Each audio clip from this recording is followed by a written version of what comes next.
Tudo bem, pessoal? Queridos alunos da disciplina Direito dos Contratos, estamos aqui de volta, professor Edson. Espero que estejam bem, se cuidem ficando em casa. E vamos hoje retomar as nossas aulas com a revisão, certo? A primeira aula de revisão é sobre Direito dos Contratos. Então vamos começar falando um pouquinho sobre os elementos que compõem o Direito dos Contratos. Inicialmente, as fases preliminares do direito contratual. Nós temos inicialmente no direito contratual a fase de negociação. O que é negociação, professor Edson? É aquela fase que começam as tratativas, é chamada também de fase pré-contratual, certo? Então a fase onde realmente se já vem lastreado, já deve estar lastreado a boa-fé e a probidade, essa fase inicial chamada de tratativas de negociação, certo? Logo depois, justamente necessária para a formação dos nossos contratos. Logo em seguida, você vem para uma fase que é a conclusão do negócio jurídico. Nós vamos ver aqui a diferença de negócio jurídico e de contrato, né? A diferença em suas relações. Então, nessa segunda fase aí, que é a fase de conclusão, após feitas as tratativas, é na fase onde se define se vai ter aras, se vai ter sinal, se esse aras vai ser penitencial, vai ser confirmatório. Então é importante, onde se define o contrato em si, as cláusulas contratuais, nessa fase da conclusão até a sua assinatura. Tá ok? Então, de forma geral, que nós já vimos em sala de aula de forma mais gradativa, é justamente isso. Tá ok? Temos o nosso Código Civil falando justamente sobre direito contratual. Certo? O artigo 421, por exemplo, ele fala sobre o direito do contrato, dizendo que a liberdade de contratar será exercida em razão e nos limites da função social do contrato. Grave isso aí, pegue a canetinha lá e marquem lá, função social do contrato. Nós vamos falar disso mais à frente porque é importantíssimo. Já o artigo 422, ele fala que os contratos devem estar alicerçados nos princípios da boa-fé e da probidade. Ou seja, a boa-fé e a probidade devem estar permeando todos os contratos, são princípios que permeiam o direito contratual. Nós vimos também na sala de aula um outro artigo muito importante também, o artigo 423, ele fala que no contrato de adesão, se houverem cláusulas contraditórias, a interpretação sempre será a mais favorável ao aderente. Então, no contrato de adesão, teve cláusula contraditória. Como é que eu vou interpretar, professor? De forma mais favorável ao aderente, que é a parte hipossuficiente no contrato de adesão. E ainda nesse contrato de adesão, são nulas qualquer cláusula que estipule renúncia de direitos. Então, não se pode estipular no contrato de adesão renúncia de direitos, conforme preconiza o artigo 424 do nosso Código Civil de 2002. E ainda nessa parte normativa, é importante salientar que é lícito à parte estipular contratos atípicos. Por quê? Porque o direito contratual, como nós já falamos em sala de aula, ele prevê contratos típicos e atípicos. Então, pode as partes também trazer, certo, contratos considerados atípicos. Tá ok, pessoal? Só para a gente possa entender essa lógica aí, contratos típicos e contratos atípicos. Típicos que tem previsão legal, atípicos que não tem previsão legal, certo? Não está previsto expressamente no nosso Código Civil, mas que eu posso realizar. São chamados contratos atípicos, tá ok? Seguindo nessa vibe aí, temos dois temas importantes a tratar. Lembra que eu falei que o contrato, ele vai acontecer conforme preconiza o direito civil, ou, se não tiver previsão legal, certo disso, ele pode acontecer de forma atípica. Por quê, professor? Porque é um direito privado. Contudo, que não fira a norma, que não fira a lei. Por que o senhor fala disso, deu ênfase a isso? Porque nós teremos contratos que serão nulos e teremos contratos que serão anulados. Tem diferença, professor? Tem sim. O contrato nulo é aquele que fere a ordem pública, que fere a norma jurídica. E o contrato anulável é aquele que fere a parte, certo? Na relação contratual. Então o contrato ele pode ser nulo quando fere a ordem pública ou pode ser anulável quando fere a ordem privada.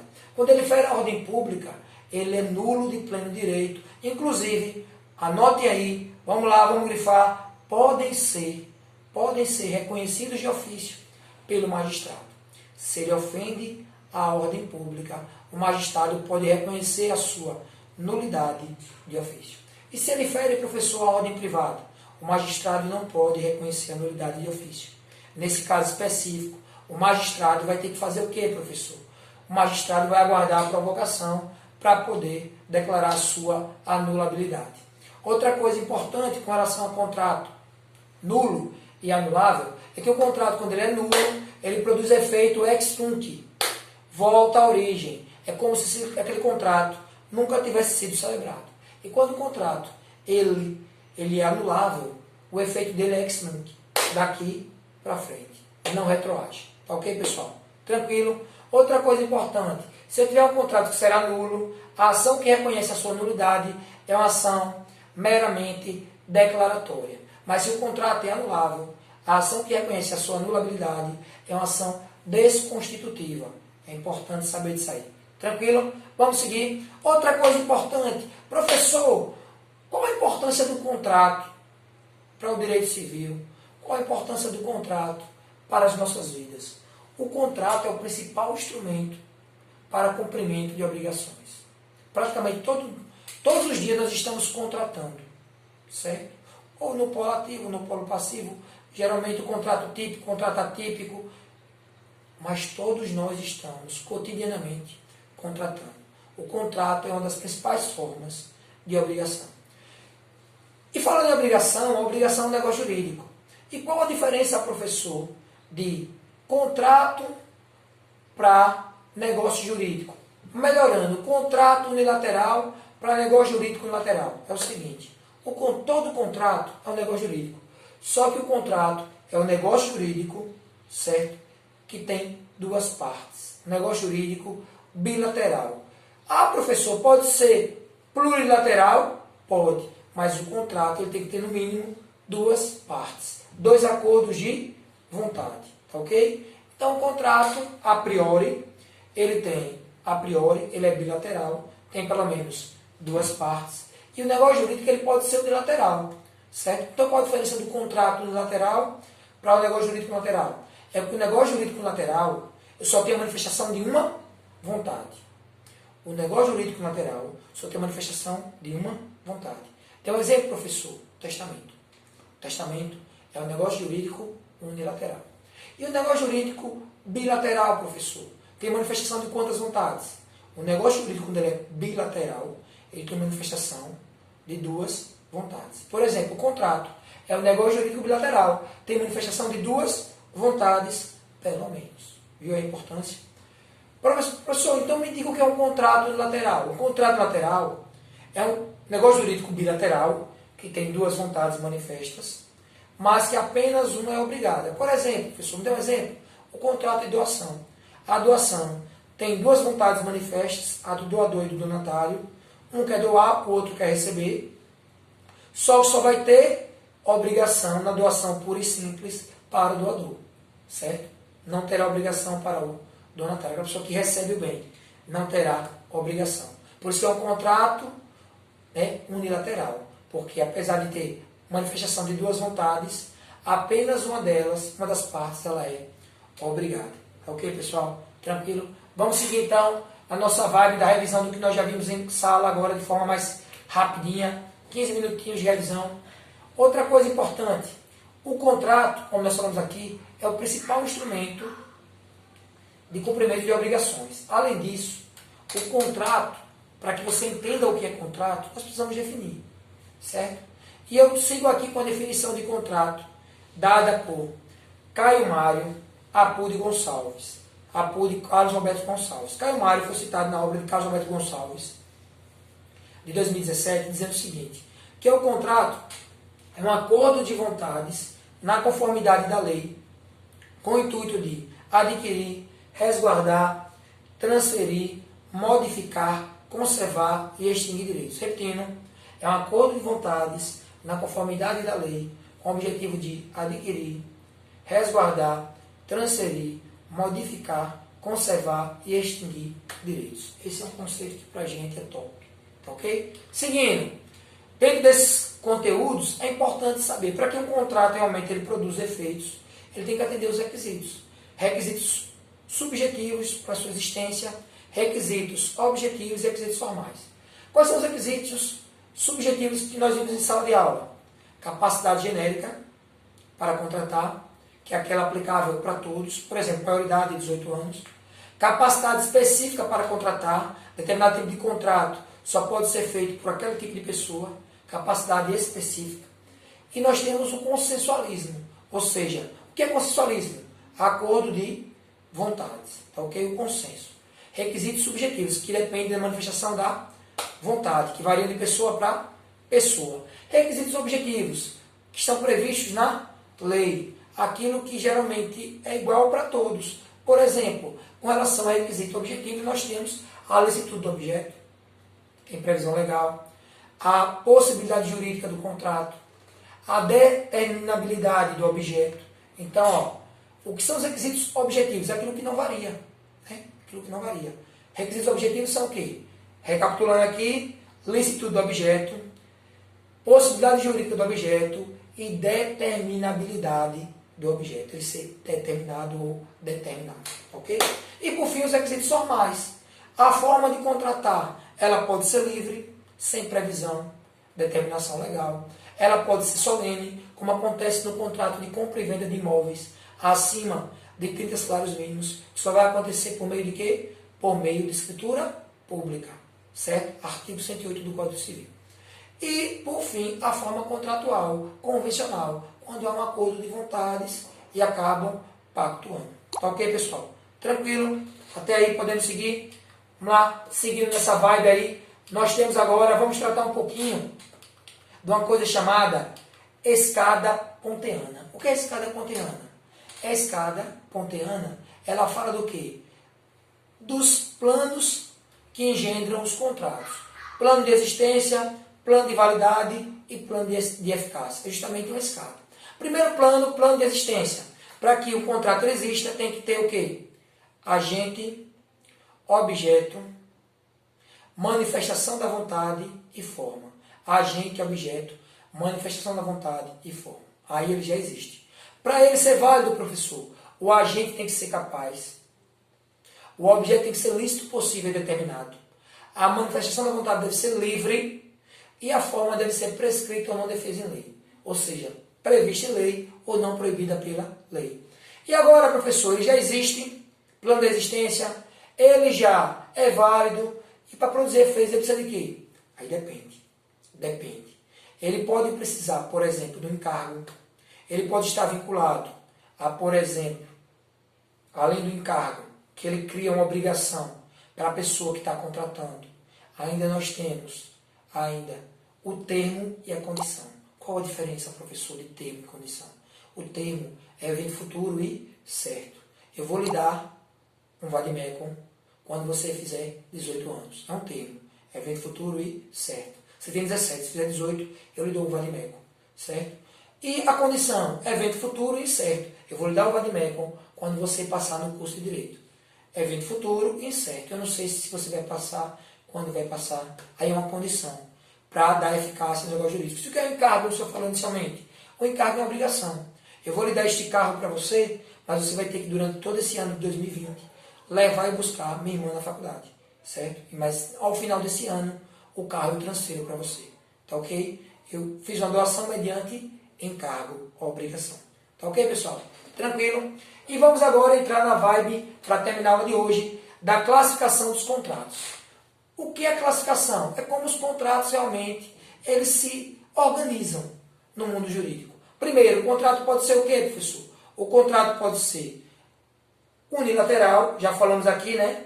Unilateral, a doação pura e simples. Ele pode ser bilateral, duas partes obrigadas, ou ele pode ser plurilateral. Por exemplo, um contrato societário, várias partes, né, entrando no contrato daquela sociedade. Tá ok? O contrato ainda ele pode ser gratuito ou oneroso. Gratuito quando não gera obrigação, doação pura e simples, e oneroso quando gera uma obrigação. Tá ok? O contrato ainda, ele pode ser o quê, professor? Ele pode ser comutativo ou aleatório. O que é o contrato comutativo? Quando as prestações são certas e determinadas. E o contrato aleatório, quando não tem essa previsão. As prestações não são certas nem determinadas, são incertas. Você não tem a previsão, certo? De como serão, de como ocorrerão.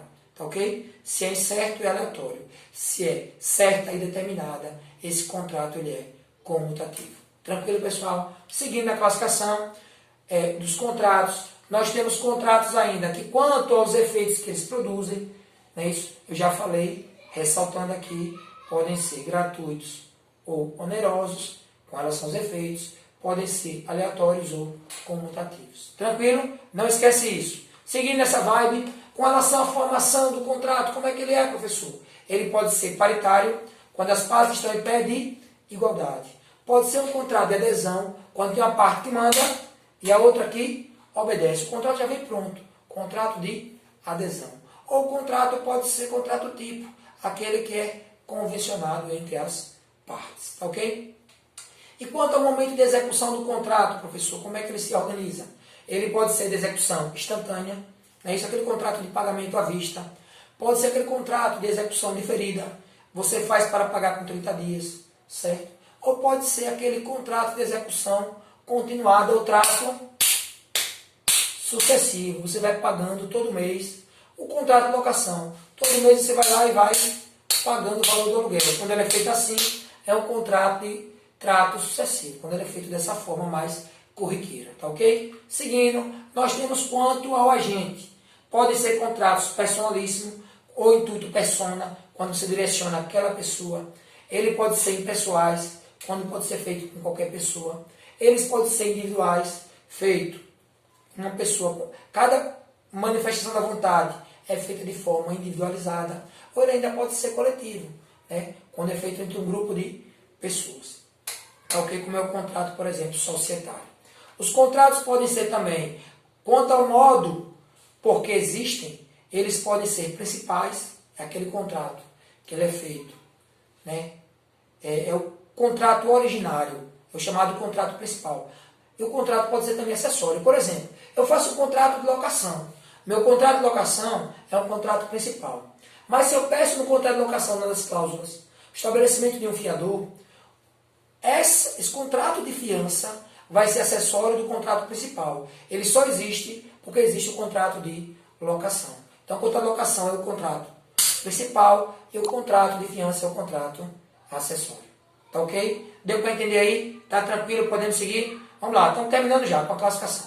Outra coisa importante, temos contratos derivados. São aqueles contratos que derivam de outro. Por exemplo, se eu tenho um contrato de locação, que é o contrato principal, eu posso ter um contrato de sublocação, que se derivou desse. É um outro contrato, não é acessório, é um outro contrato que derivou desse. Então, são contratos o quê, professor? Derivados. Exemplo, contrato de sublocação.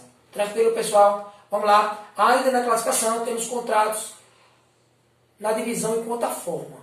Em quanto à forma, temos contratos solenes e não solenes. Contratos solenes é aquele que tem previsão legal. Como eu falei do artigo 108 do Código Civil, que a compra e venda de imóvel acima de 30 salários mínimos só por escritura pública. E temos contratos não solenes, de forma livre, sem previsão legal. Temos contratos de direitos reais, contratos reais e contratos consensuais. Contrato consensual é aquele que basta a mero acordo de vontades. E o contrato real é quando precisa da tradição da entrega do bem. Você tem que entregar o bem, esse contrato, né? Quanto à forma, ele é contrato real. E quanto ao objeto, professor, como se dividem os contratos? Contratos preliminares, né? A promessa de compra e venda, e o contrato definitivo, o contrato de compra e venda. Então, o contrato pode ser preliminar, como é a promessa de compra e venda, ou pode ser o contrato definitivo, que é o contrato de compra e venda. Tranquilo, pessoal? Já terminando, quanto à designação, pode ser nominados e nominados. Nominados quando tem a previsão lá, certo? Já tem o nome transcrito de como ele vai ser. O nome daquele contrato. E nominados quando não vem lá expressamente a sua denominação. Típicos quando tem previsão legal, atípicos quando não tem expressamente a previsão legal, mas que eu posso fazer, certo? Não é tipicidade porque não está lá descrito no código, tá ok? Civil. E nós temos também contratos mistos, quando misturam mais de um contrato, contrato de compra e venda misturado com doação, contrato de compra e venda mesclado com locação. Vou vender o imóvel para você, mas eu quero me reservar o direito de ficar no imóvel por 3 meses, até eu procurar uma outra casa.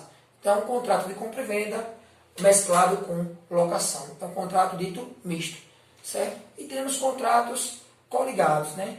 São chamados contratos gerais, onde realmente cada um trata do seu tema de forma específica. Tá ok, pessoal? Tranquilo? Então, de forma geral, o que nós tivemos para hoje foi isso, certo? Uma revisão básica da parte inicial do direito civil 3, direito dos contratos das relações de consumo, certo? Estude essa parte, principalmente a parte de classificação.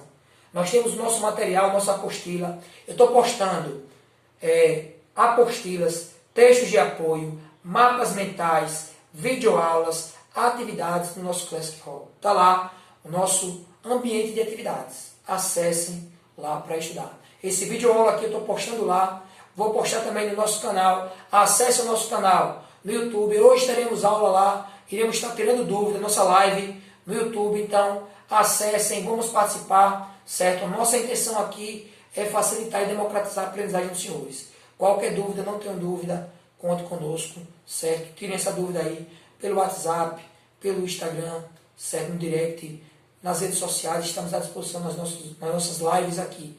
Daqui a pouco espero vocês. Um abraço virtual para todos e até a próxima. Abração!